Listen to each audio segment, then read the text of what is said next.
Hello everyone, this is Social Studies and I'm Teacher Mary. Remember we are still in Unit 4, Citizenship, and our lesson today is coming from 4.5, the school environment.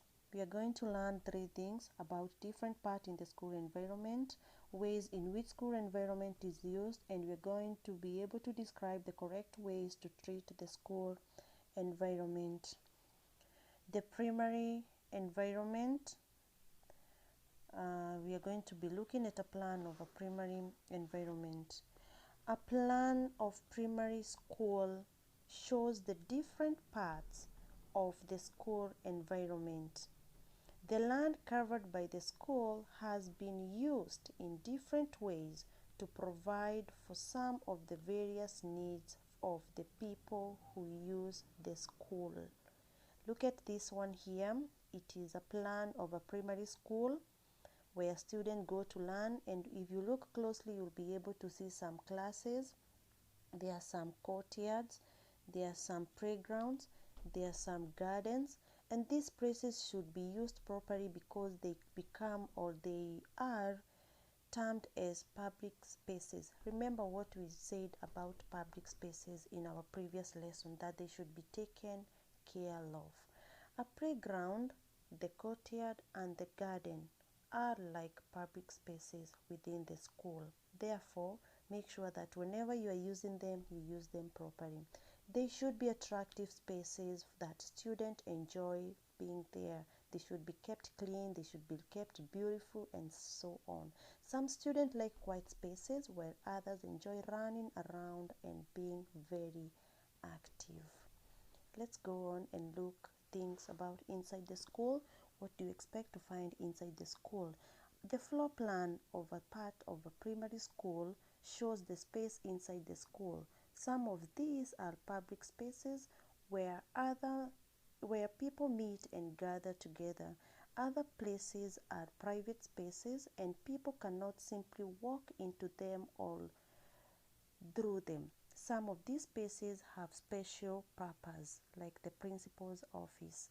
Let's go on and we go to subtopic 4.6, school resources, whereby we are going to be looking at the things that the school uses, and some of the resources that people use are papers. A school uses a lot of resources. One of the most important resources is a paper, and this should be used carefully. Okay, make sure that you don't misuse them, because if you misuse them they became waste, and this means that more of them will need to be made. This means it can no longer be used once it become waste. Just look at this picture, the following one, on how papers are wasted in school.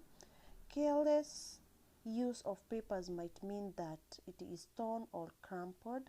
People sometimes start to use a piece of paper but do not take proper care over what they are doing. They make mistakes or do not produce their best work.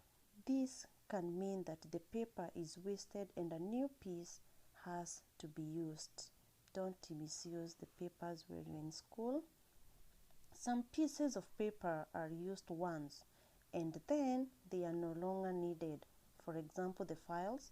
For example, a letter or a note can be read once and then no longer be needed. Old works, notes, and files do not need to be stored for a very long, so they too become waste and they need to be disposed properly.